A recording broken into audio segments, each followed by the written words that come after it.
Hello viewers, welcome to my YouTube channel. तो आज इस वीडियो का माध्यम से मैं आप लोगों को प्रेजेंट कंटिन्यूअस टेंस का voice change active to passive voice कैसे करते हैं मैं आप लोगों को दिखाऊंगा। तो उस वीडियो को शुरू करने से पहले मैं आप लोगों को प्रेजेंट कंटिन्यूअस टेंस के बारे में कुछ बता देता हूँ, ठीक है। तो प्रेजेंट कंटिन्यूअस टेंस क्या है?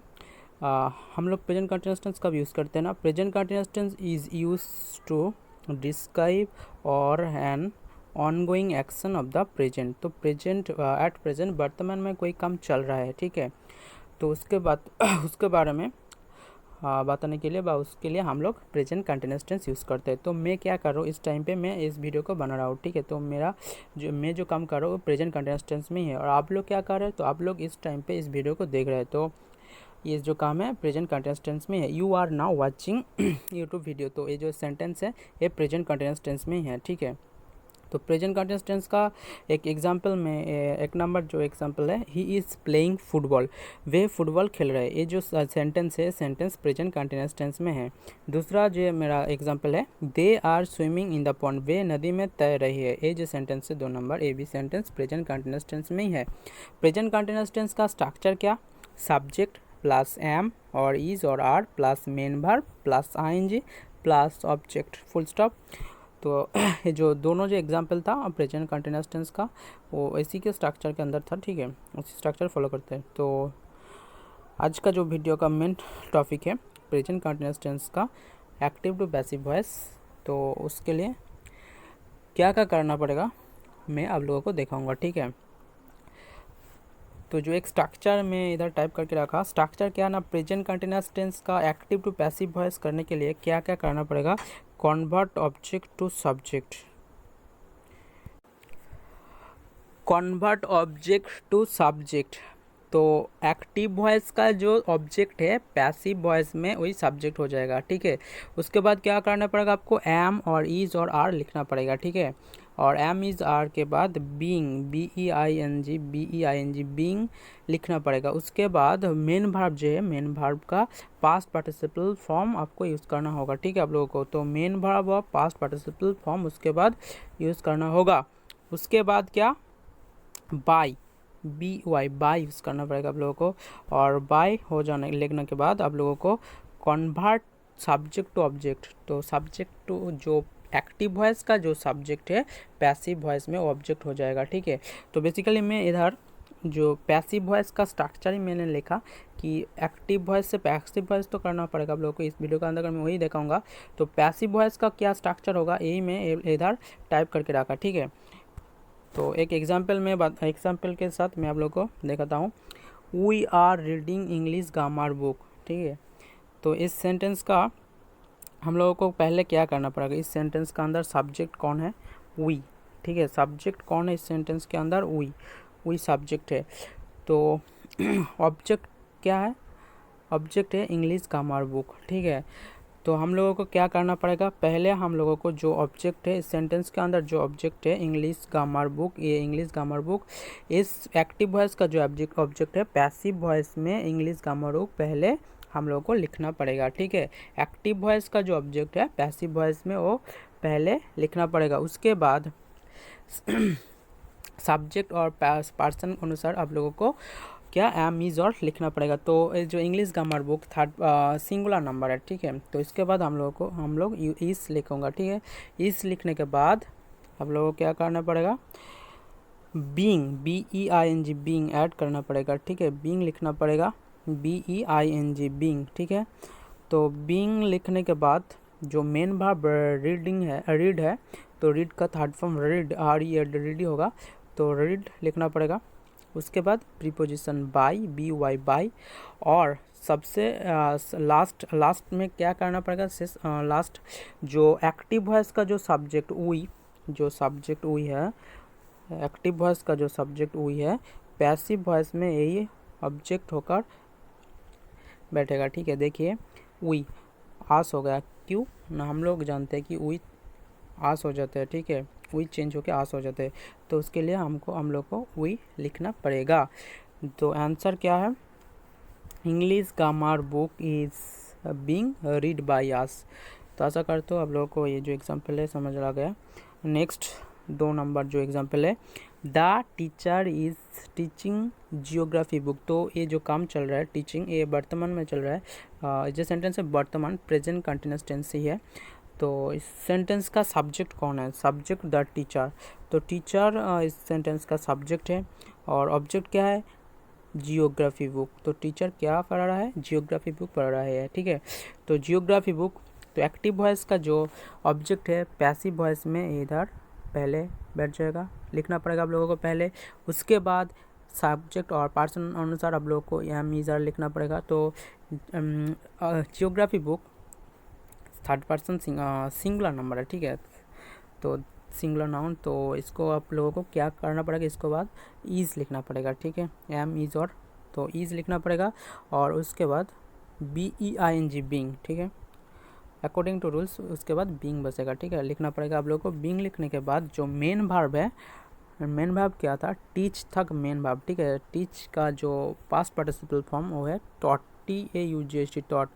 तो main verb of third form, तो वर्ब का थर्ड फॉर्म लिखने के बाद आप लोगों को प्रीपोजिशन बाय लिखना पड़ेगा, ठीक है।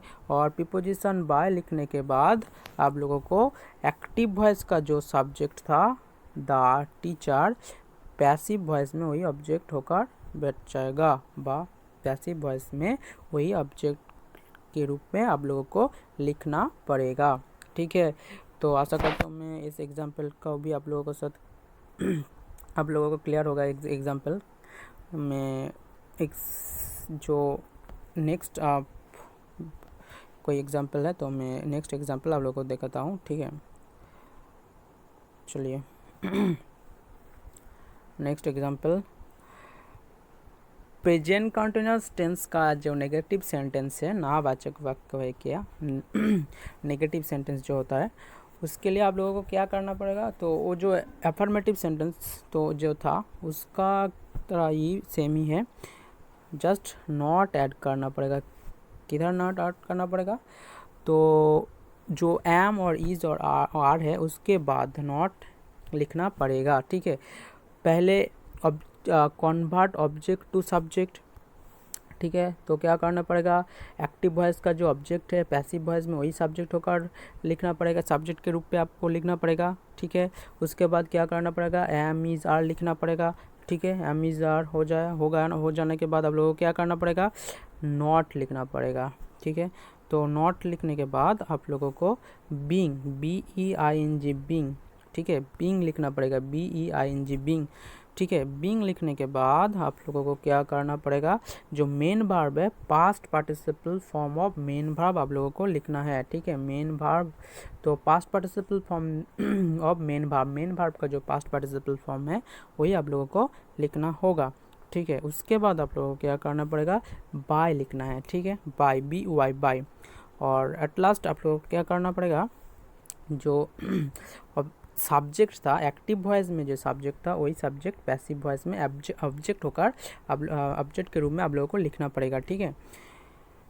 तो आशा करता हूँ मैं आप लोगों को समझ आ गया क्या करना होगा।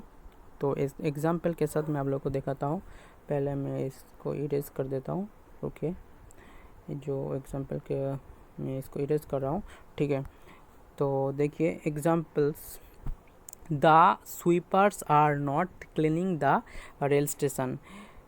सिंपल प्रेजेंट टेंस का एक नेगेटिव सेंटेंस है ये। तो इसको हम लोगों को एक्टिव से पैसिव वॉइस करने के लिए क्या क्या करना पड़ेगा मैं आप लोगों को बताता हूँ, ठीक है। तो इस सेंटेंस के अंदर सब्जेक्ट कौन है? सब्जेक्ट है द स्वीपर्स सब्जेक्ट, ठीक है। और ऑब्जेक्ट कौन? ऑब्जेक्ट क्या है? क्या ऑब्जेक्ट है? ऑब्जेक्ट है द रेल स्टेशन। और वर्ब तो क्लीन मेन वर्ब, ठीक है। तो हम लोगों को क्या करना पड़ेगा? पहले एक्टिव वॉइस का जो ऑब्जेक्ट है, एक्टिव वॉइस का जो ऑब्जेक्ट द रेल स्टेशन, वही हम लोगों को पहले इधर लिखना पड़ेगा, द रेल स्टेशन। उसके बाद सब्जेक्ट और पर्सन के अनुसार हम लोगों को एम और इज और आर लिखना पड़ेगा। तो the rail station singular noun, ठीक है। तो उसके बाद हम लोग इज यूज़ करूँगा, ठीक है। सिंगुलर नाउन के पार्ट इज भी इसी होता है, ठीक है। इज होता है, ठीक है। उसके बाद इस नॉट NOT नॉट यूज़ करना है इधर, ठीक है। नॉट तो नॉट यूज़ करने के बाद आप लोगों को क्या करना पड़ेगा, बिंग, BEING, बिंग लिखना है, BEING, बिंग। ठीक है, नॉट लिखने के बाद बिंग लिखना पड़ेगा। उसके बाद main verb, third form of main verb. ठीक है, तो मेन वर्ब का जो पास्ट पार्टिसिपल फॉर्म है वही लिखना पड़ेगा। क्लीन था हमारा मेन वर्ब, क्लीन, क्लीन का थर्ड फॉर्म है क्लीन्ड, CLENED, क्लीन्ड।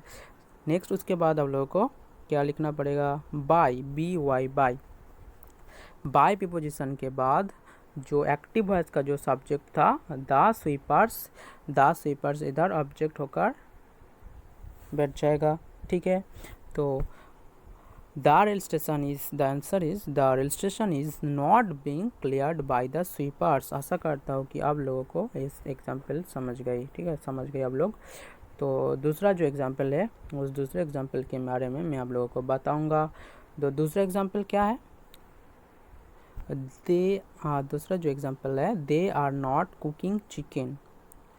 ठीक है, तो इस जो सेंटेंस है, इस सेंटेंस के अंदर सब्जेक्ट कौन है, दे, ऑब्जेक्ट चिकन, वर्ब क्या था, कुक, और उसके साथ ING ऐड है। ठीक है, तो मेन वर्ब कुक था। ठीक है, उसके साथ ING ऐड है। तो हम लोगों को क्या करना पड़ेगा, एक्टिव वॉइस का जो ऑब्जेक्ट है चिकन, पहले पैसिव वॉइस में वही सब्जेक्ट होकर बैठ जाएगा, वो उसको ही लिखना पड़ेगा आप लोगों को। तो चिकन इधर आप लोगों को पहले लिखना पड़ेगा। उसके बाद chicken third person, third person नहीं, सिंगुलर नाउन है, चिकन सिंगुलर नाउन है। तो सिंगुलर नाउन के बाद इज होता है, तो इज लिखना पड़ेगा आप लोगों को। उसके बाद आप लोगों को नॉट लिखना पड़ेगा। नॉट के बाद being, according to rules not के बाद बीइंग, ठीक है, लिखना पड़ेगा। और बीइंग लिखने के बाद जो मेन वर्ब है कुक, उसका थर्ड फॉर्म व पास्ट पार्टिसिपल फॉर्म क्या है, कुक्ड, तो कुक्ड लिखना पड़ेगा। ठीक है, और कुक्ड लिखने के बाद आप लोगों को प्रीपोजिशन बाय लिखना होगा। और एट लास्ट अंत में आप लोगों को क्या करना पड़ेगा, अंत में आप लोगों को एक्टिव वॉइस का जो सब्जेक्ट था दे, उस दे को इधर पैसिव वॉइस में ऑब्जेक्ट के रूप में लिखना पड़ेगा। ठीक है, तो आशा करते हो आप लोग ये एग्जाम्पल भी आप लोग समझ गए। ठीक है, तो मैं एग्जाम्पल को और एक बार बोलता हूँ, chicken is not being cooked bye them. ठीक है, ये था आज का हमारा जो वीडियो, उस वीडियो का मैं बारे में बता दिया आप लोगों को। तो वीडियो अच्छा लगे तो वीडियो को लाइक करिए और फ्रेंड के साथ शेयर भी करिए। ठीक है, और चैनल को भी सब्सक्राइब करने ला। ठीक है, thank you guys for watching this video.